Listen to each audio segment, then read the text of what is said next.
What if the country you lived in could be stripped of its assets, its energy, its industries, not by an invading army, but by a bureaucratic directive signed in a foreign capital? What if the nation that was supposed to be your partner was quietly drafting a plan to own you? That is not a hypothetical. That is exactly what Berlin just attempted to do to Italy. And the document that proves it has now leaked. The European Union is standing on the edge of the most explosive internal crisis in its entire history.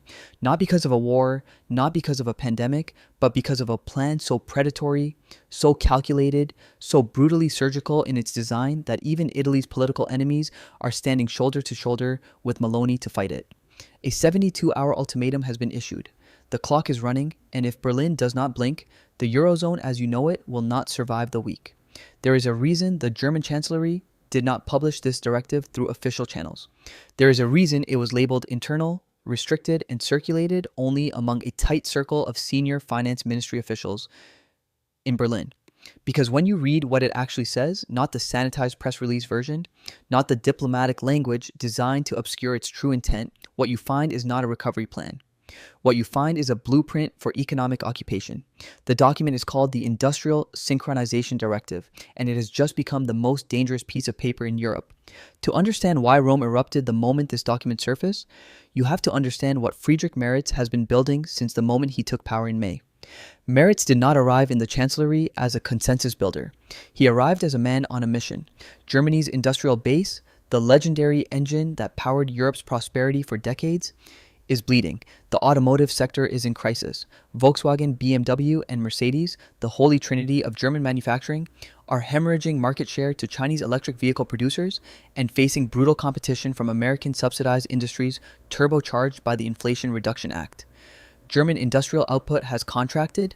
Foreign investment is cooling. The political pressure on Merz from his own coalition is immense. He needed a lifeline, and he decided to build that lifeline on the back of Italy. The Industrial Synchronization Directive, on its surface, presents itself as a bold European response to the twin threats of Chinese and American economic dominance. It uses the language of solidarity, competitiveness, and collective strength. It talks about streamlining manufacturing across the Eurozone. It invokes the spirit of European unity. But buried inside that language, wrapped in layers of fiscal technocracy, is a mechanism so aggressive that Italian economists who reviewed the leaked version described it as a financial weapon pointed directly at Rome. Strip away the bureaucratic camouflage, and the architecture of the plan becomes horrifyingly clear. The directive specifically targets Eurozone member states carrying a debt-to-GDP ratio exceeding 110%. There is no ambiguity about who that targets. Italy's debt-to-GDP ratio sits at approximately 137%. France is above 110%. Greece is well above it. But the granular details of the implementation framework, the specific asset categories named, the industrial sectors flagged for collateralization, they map almost perfectly onto the Italian economy. This was not a broad European reform package. This was a precision instrument, and Italy was the target. Here is what the directive actually demands. First, immediate collateralization of national strategic assets.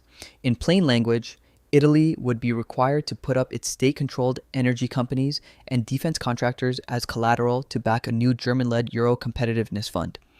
We are talking about ENI, one of the most strategically vital energy corporations on the continent. We are talking about Leonardo, Italy's defense and aerospace giant. These are not abstract financial instruments. These are the crown jewels of the Italian industrial state, built over decades with Italian public money and Italian labor. The directive effectively treats them as loan collateral that Berlin could one day call in. Second, the directive proposes the single largest internal transfer in Eurozone history.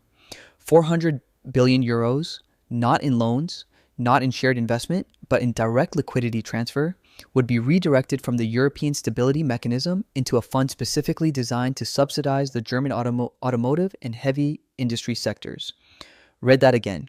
European stability money, contributed by every member state, including Italy, would be funneled into rescuing Volkswagen's balance sheet. The mechanism is dressed up in the language of competitiveness, but the destination of the money tells you everything. This is not European solidarity. This is a German bailout paid for by Italian taxpayers. Third, and this is the clause that reportedly caused the most violent reaction inside the Italian delegation, the directive includes a budget sovereignty provision. Under this clause, Eurozone nations classified as debt risk states, and Italy would automatically qualify, would be required to submit their national budgets to a newly created European Fiscal Oversight Board before presenting them to their own parliaments. And the composition of that board, dominated by representatives from the net contributor nations, in practice dominated by Germany. In practice, Berlin would have veto power over the Italian national budget before Italian elected representatives ever saw it. The implications of that are staggering. Italy would no longer be a sovereign nation in any meaningful fiscal sense. It would be administered territory dressed up in the language of partnership. What makes this even more explosive is the second document, the one that Meloni apparently had in her possession before she even walked into the emergency meeting in Brussels. Italian intelligence sources, and this has now been confirmed by 3 separate Italian media outlets with government connections, intercepted an internal briefing note from the German Ministry of Economics. This note, labeled Protocol 7b, was not intended for Italian eyes, and its language was not diplomatic. It did not describe Italy as a partner nation facing fiscal challenges. It described the Italian manufacturing sector as, and this language has now been widely reported in the Italian press, a cannibalization target to shore up the struggling German supply chain. Not a partner, not an ally, a target, a resource to be consumed. When Meloni walked into that Brussels meeting with Protocol 7b already in her hand, the ambush was complete. Berlin thought it was walking Italy into a corner. It had no idea it was walking into one itself. The confrontation that followed was not a debate. It was not a negotiation. It was a detonation. Is this the moment the myth of European solidarity finally dies? Or is something even more dangerous about to happen when that 72-hour clock runs out? The emergency ECOFIN meeting was supposed to be a formality. Berlin had done its homework, or so it thought. The German finance ministry had spent weeks quietly lobbying smaller Eurozone members, securing soft commitments, building the appearance of a coalition. The plan was to present the Industrial Synchronization Directive as a fait accompli, a done deal wrapped in enough technical language to make resistance look irresponsible. Walk in, present the numbers, absorb some polite objections, and leave with a mandate. That was the plan. What happened instead will be studied in European diplomatic history for decades. The meeting opened under a cloud of tension that insiders described as unlike anything they had experienced in years of Brussels summits. The German finance minister took the floor with the confidence of a man who believed the outcome was already decided. The presentation was polished, data-heavy, and constructed to make the Industrial Synchronization Directive look not just reasonable, but inevitable. Slide after slide painted a picture of a Europe under existential economic threat from China and America and positioned the German plan as the only credible response. The framing was deliberate. Reject this plan, and you are choosing European decline. Accept it, and you are choosing survival. It was a masterclass in fiscal intimidation dressed as statesmanship. But Meloni had not come to Brussels to be managed. She had come to Brussels armed. The moment the German presentation concluded and the floor opened for responses, the Italian delegation did not raise procedural objections. They did not ask for amendments or request additional review time. They went straight for the throat. Meloni's lead negotiator placed 2 documents on the table simultaneously. The full text of the Industrial Synchronization Directive, with specific clauses annotated and highlighted, and Protocol 7b, the internal German ministry briefing note that described Italy's manufacturing sector as a cannibalization target. The room went silent. Senior officials from multiple delegations leaned forward. The German finance minister's expression, according to witnesses present, shifted in a way that confirmed everything. Berlin had not expected that document to be in Italian hands. The ambush was total. What followed was not a debate. It was a dismantling. The Italian delegation walked through the directive clause by clause, and with Protocol 7b sitting on the table as evidence of true intent, every piece of diplomatic language in the German plan collapsed under scrutiny. The collateralization clause was exposed as forced privatization. The 400 billion euro liquidity transfer was exposed as a German industrial bailout funded by Eurozone stability money. The budget sovereignty provision was exposed as a foreign veto over Italian parliamentary democracy. Each reveal landed harder than the last. Delegations that had privately signaled support for the German framework began going quiet. The French representative, who had been expected to provide Berlin with crucial backing, said almost nothing for the remainder of the session. That silence from Paris spoke louder than any speech. The temperature in the room reached its peak when Meloni's chief negotiator read aloud the specific passage from Protocol 7b, describing Italy as a cannibalization target. At that moment, According to multiple accounts from officials present, Maloney herself rose from her seat, looked directly at the German delegation, and delivered words that have since been repeated in every major Italian newspaper. She did not shout. She did not perform rage for the cameras. She spoke with the cold precision of someone who had prepared for exactly this moment. She told the German delegation that what they had presented was not a partnership proposal. It was a demand for surrender. And Italy's answer was no. Not a conditional no, not a no pending further negotiation. A permanent, non-negotiable, categorical no.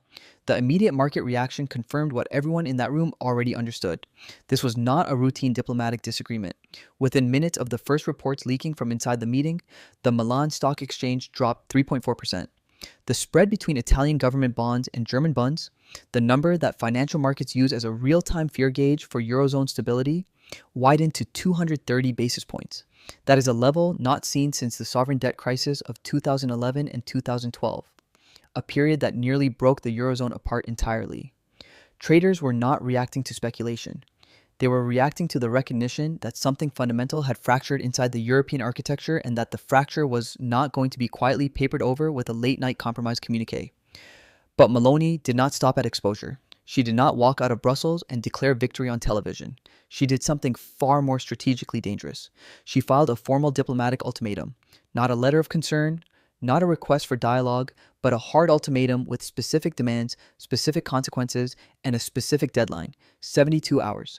The terms were unambiguous. Germany must issue a complete and public withdrawal of the Industrial Synchronization Directive, not a revision, not a suspension, a full retraction with a formal public disavowal. Anything less would trigger a cascade of Italian countermeasures that Rome had already prepared and was ready to deploy immediately. The first countermeasure is the energy weapon. Italy has threatened to immediately suspend the Transalpine energy pipeline agreements that carry gas and hydrogen from the Mediterranean corridor into Central Europe. Germany, still navigating the structural energy vulnerability exposed by its rupture with Russian gas supplies, cannot absorb that disruption without severe consequences for its industrial base, the very industrial base the directive was designed to protect. The second countermeasure is the budget veto. Italy has formally notified the European Commission that it will veto the entire 7-year EU budget framework if the German plan is not publicly withdrawn. A successful Italian veto on the budget framework does not just embarrass Berlin, it paralyzes the European Union's operational capacity entirely, freezing funding streams across all 27 member states starting January 1st. The third countermeasure is political. By making Protocol 7b public, Maloney has ensured that the narrative of German predation is now the dominant frame across Italian media, Italian politics, and increasingly across southern European capitals watching this confrontation with alarm. What Berlin thought was a controlled bilateral pressure campaign has transformed into a continental crisis, with Maloney holding the detonator. The question is no longer whether the damage can be avoided. The question is how catastrophic the damage will be when that deadline expires. And Berlin has not said a word. Is the silence from the German Chancellery a sign that Meretz is preparing to back down, or is he quietly assembling something far more devastating than anyone in Rome has anticipated? The 72-hour clock is not a negotiating tactic. It is not the kind of diplomatic pressure that dissolves over a polite dinner in Brussels or a carefully worded joint statement released at midnight to minimize market damage. Every signal coming out of Rome confirms that Maloney's team constructed this ultimatum with the full intention of pulling the trigger if Berlin does not comply. The preparations are not theoretical. The legal frameworks for the energy pipeline suspension have already been reviewed by the Italian government's top constitutional lawyers. The budget veto mechanism has already been formally registered with the European Commission Secretariat. Rome is not bluffing. And that is precisely what makes the next 48 hours the most dangerous window in European politics since the Greek debt crisis threatened to unravel the entire Eurozone project a decade ago. Meretz is trapped inside a political vice of his own construction. Every exit available to him carries a devastating cost. If he retreats and publicly withdraws the Industrial Synchronization Directive, he does not just lose a policy battle, he loses the foundational narrative of his chancellorship. He arrived in power as the man who would restore German industrial dominance and reassert Berlin's leadership over the European economic architecture. A public capitulation to Rome, forced by an ultimatum delivered in front of the entire continent, would reduce that narrative to rubble. The populist opposition in Germany, already sharpening its attacks on his coalition's fragility, would consume him. His own parliamentary allies would begin calculating the cost of staying loyal to a chancellor who was outmaneuvered so completely and so publicly by Maloney. The political damage would be immediate, structural, and possibly fatal to his government. But the alternative is worse. If Meritz calls Maloney's bluff, and she is not bluffing, and every available indicator suggests she is not, the consequences detonate across the entire Eurozone simultaneously. An Italian veto on the 7-year budget framework does not just freeze EU operations. It triggers a confidence crisis in European institutional architecture at a moment when that architecture is already under pressure from multiple directions. Bond markets, already twitching at 230 basis points on the Italian spread, would not wait for a political resolution. They would move first and move hard. The euro would face selling pressure not seen since its existential crisis years. And a currency war between the first and third largest economies inside the Eurozone is not a crisis the European Central Bank has the tools or the political mandate to contain. The most dangerous element in this entire confrontation is not the ultimatum itself. It is what the ultimatum has already revealed. Protocol 7b did not just expose a German policy preference. It exposed the operational reality of how Berlin views its Eurozone partners when the cameras are off and the diplomatic language is stripped away. Southern Europe is watching. Portugal, Greece, and Spain are not passive observers of this crisis. They are governments carrying their own debt burdens, their own memories of brutal austerity imposed from the north, and their own populations with zero appetite for another round of externally dictated fiscal punishment. If Maloney holds the line and forces a German retreat, she does not just win for Italy. She reshapes the entire power dynamic of the European Union permanently. The Franco-German motor that has driven European integration for decades would never recover its unquestioned authority. The European Union was built on a promise. The promise was that economic integration would make conflict between European nations unthinkable. What Berlin's Industrial Synchronization Directive has demonstrated is that economic integration, when weaponized by the strongest member against the weakest, does not prevent conflict. It industrializes it. It makes the conflict invisible to the public until the moment it explodes into the open. That moment has now arrived. The mainstream analysts will frame this as a manageable dispute between partner nations with aligned long-term interests. They will talk about compromise and institutional resilience and the enduring logic of European cooperation. Do not believe it. What you are watching is a war for the soul of Europe, fought with bond spreads, pipeline agreements, and budget vetoes instead of armies. The weapons are different. The stakes are identical. Watch the German Chancellor's next move with absolute attention. Watch the bond markets when they open. Watch whether Paris breaks its silence or maintains the studied neutrality that signals France has already decided which side of this fracture it intends to stand on when the dust settles. And watch Maloney, because if that deadline passes without a full German capitulation, she will not hesitate. The wolf is not cornered anymore. The wolf is standing in the open, and Berlin is the one running out of room. The 72 hours are almost gone. Everything changes when the clock hits 0. Make sure you are watching this channel when it does, because what happens next will not just reshape Europe. It will send a shockwave through every power structure on the planet that believed the old rules still applied.